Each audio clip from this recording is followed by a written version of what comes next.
우리의 보물 한동훈 대표가 아유. 또 아, 브라보. 어떻게 이길 수가 없어. 이번 주에 너무 많이 봤어. 불멸의 장면. 카메라 보고.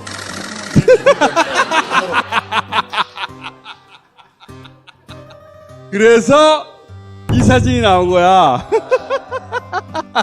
오바마가 저런 비슷한 포즈가 트레이드 마크였거든요. 대통령의 고뇌, 번민, 골몰 뭐 이런 거잖아.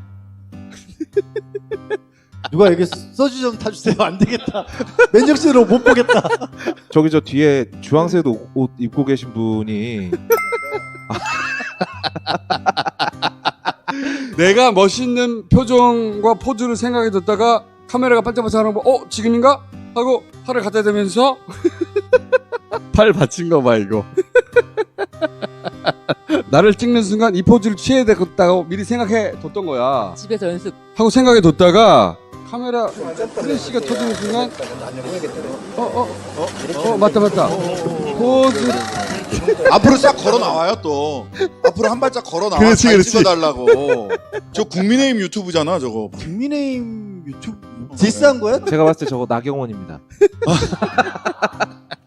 너무 한심하고 웃기다가 너무 화가 나는 게 내가 사람 돌아가신 장. 그렇지. 다 자기를 위한 배경인 거예요.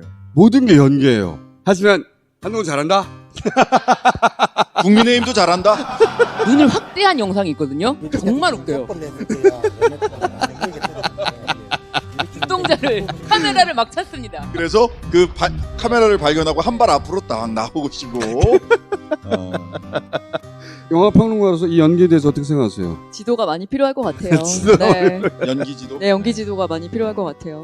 본인이 생각했을 때 가장 멋지다고 생각하는 포즈를 새롭게 들고 나오신 것 같아요. 내 생각에는 당 대표가 됐잖아. 아, 무게감이 있어야 돼. 무게 있고 진중한 모습을 보여야지. 어떤 포즈가 어울릴까? 그리고 가서 이 연기를 한 거지. 배경이고 연기야 진짜로. 윤석열 대통령이 돌아다니면 껄렁껄렁 하잖아요. 근데 그 사람은 그래도 연기를 하는 것 같진 않아요. 그냥 사태 파악을 못할 뿐이야. 사태 파악을 못할 뿐이에요. 상황 파악 전혀 안 되고. 이 두 사람의 공통점이 있어요. 공감 능력이 없다는 거예요. 그러니까. 현장과 관계가 없어. 그 현장이 어떤 곳이고 거기서 어떤 일이 벌어졌고 여기서 마음 아픈 사람들이 있으면 그분들과 공감할 수 있어야 되잖아요. 걱정스럽고 이런 건 표정에서 다 드러나게 돼 있거든요. 표정을 만들었어. 저게 뭐야 표정을 저게. 만들었어. 마지막을 한 번 더 봐야 되겠다. 갈아 끼우는 거예요. 표정 갈아 끼우는 거예요. 눈동자가 막 돌아갑니다. 일으키는데 이쪽 부분이 분양가가 나오고 이 기둥 때문에 안으로 어떻게 이런 사람이 있지? 저는 한동훈 응원합니다. 자, 그리고 김태효. 신장식 변호사님 박수 한번 쳐야 될 것 같아요. 미리 박수 치는 거야? 박수 받을만 해. 네. 김태효 정체가 이렇게 적나라하게 들어오는 건 처음이에요. 김태효 차장님, 네, 김태효 차장님 뉴라이트세요? 아닙니다. 2007년 대선 당시 이명박 대통령 후보를 지지하는 뉴라이트 지식인 선언 100명 선언자, 뉴라이트 100인 선언 지식인 선언에 올리신 거 맞잖아요, 그죠? 네, 거기에는 같이 근데 왜 지금은 뉴라이트가 아니세요? 그 이후에 활동한 적이 없기 때문입니다. 뉴라이트라는 게 부끄러우세요, 지금? 뉴라이트라고 제가 그때 이름을 쓴 것은 네. 구태에 의한 우파 보수를 벗어나서 신선하고 참신한 젊은 우파 보수 지식인이 되자. 그래서 그 말을 듣고 이름을 쓰라 그랬죠. 그러면 뉴라이트는 지금 어떤 말로 쓰입니까? 그 이후에는 제가 모르겠습니다. 아, 몰라요? 네. 세상에 이 정부는 굉장히 재밌는 게 뉴라이트라고 평가받는 사람들을 다 정부에 갖다 쓰면서 아무도 본인이 뉴라이트라고 얘기하는 사람이 없어요. 그렇게 부끄러운 호칭입니까? 뉴라이트의 개념을 많은 사람들이 정치적으로 재단을 했기 때문이라고 생각합니다. 뉴라이트가 본인이 생각하는 뉴라이트 개념은 뭡니까? 지금도 같습니다. 혁신적인 깨끗한 우파입니다. 아, 지금 뉴라이트로 평가받는 윤석열 정부에서 뉴라이트로 평가받는 분들 데려다 쓰는 분들 혁신적인 젊은 우파다 이런 분들 데려다 쓰는 거예요? 제가 인사권자가 아닙니다만 예. 뉴라이트를 생각하고 인사를 하신 적이 없을 것입니다. 세상에 우리는 그러면 뉴라이트는 세상에 없는데 허상을 두고 국민들이 야당들이 뉴라이트 비판을 하고 있는 거라고. 세상에 뉴라이트가 있습니까 없습니까? 뉴라이트가 많이 악용되었고 정치권에서 변질되었다고 누가 생각합니다. 악용했습니까? 그것은 알아서 판단을 알아서요? 누구요? 부탁드리겠습니다. 중요한 것은 일본의 마음이라는 말씀하셨는데 왜 이런 말씀을 하셨을까 너무 궁금해갖고 논문을 찾아봤는데 아까 논문에서 그런 말을 쓴 적 없다라고 하는데 PPT 좀 보여주세요. 2006년 한일 관계가 민주동맹으로 거듭나기 뭐 이런 논문 쓰셨는데 일본이 한반도 유사 사태에 개입하는 것이 기정사실화되는 것은 평상시 대북 억지력을 증대시키는 효과를 가져올 것이다 라고 해서 유사 사태 개입 주장하셨어요. 이 개입이 뭡니까? 일본의 미국에 대한 후방 지원입니다. 자위대가 주권국가로서 교전권을 사용하지 못하는 사태에 영원히 있어야 한다는 논리는 대단히 편협하다. 일본의 보통 국가화를 두 번째, 소위 보통 국가화를 지금 주장하고 계시는 거예요. 그죠? 일본의 평화 세력들은 이 보통 국가화를 다 반대하고 있는데 일본의 일부 극우 정치인들 아베, 기시다 등이 얘기하는 보통 국가화, 교전할 수 있는 나라를 김태호 차장님이 2006년부터 주장을 하셨어요. 자, 조선일보 2015년 칼럼 여기에 일본의 마음이 나오더라고요. 일본의 마음을 단순하게 축약하면 약속하고 합의한 내용을 어기는 한국을 못 믿겠다는 것이다. 이렇게 얘기하셨어요. 그리고 이번에 중요한 것은 일본의 마음이다.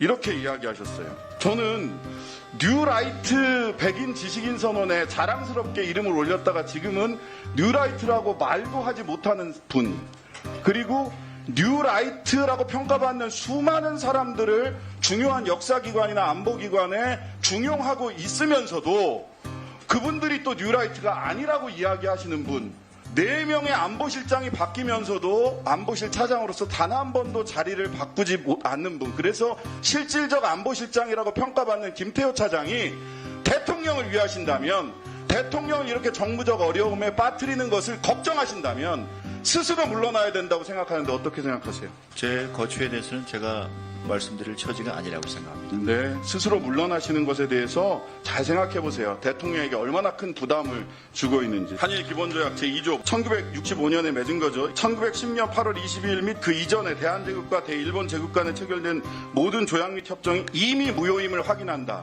여기서 이미 무효는 언제부터 무효를 얘기하는 겁니까? 이것이 어떤 문건인지를 제가 잘 안보실 차장이 이 문건을 몰라요? 한일 기본조약 1965년 네. 본인 국제정치학자 아니세요? 네, 계속 질문해 주십시오. 1965년 한일 기본조약 제2조입니다. 몰라요? 저게 뭔지?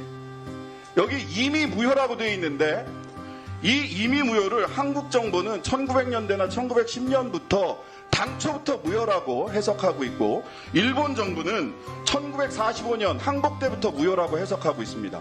1945년부터 일본 정부는 무효라고 해석을 하니까 이전에 한국 불법 강점을 전부 다 합법이라고 얘기하는 거고, 그러다 보니까 강제징용 피해자들은 조선반도 노동자로서 그저 일본 같은 나라에 어디에 가 있었던 것에 불과하게 된 겁니다.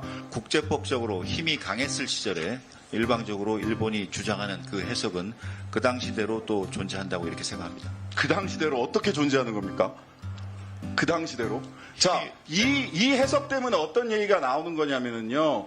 한국 대법원은 불법 강점이기 때문에 당초부터 무효이기 때문에 강제징용 배상 판결을 하는 겁니다. 그런데 김태호 차장을 비롯한 윤석열 정부는 제3자 변제안을 끄집어내는 거죠. 왜? 일본 정부의 1945년부터 무효라는 그 해석을 따르고 있기 때문에.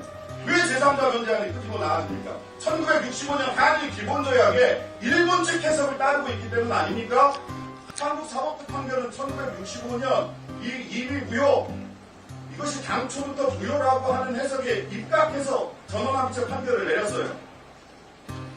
사법부의 이 판결을 김태호 차장과 윤석열 정권은 어떻게 판단하고 계십니까? 그것을 존중해야겠기에 거기에 해당하는 제3해법을 마련하고 이행하는 것입니다. 제3해법을 어떻게 마련을 합니까? 이 앞뒤가 맞는 말씀을 하셔야죠.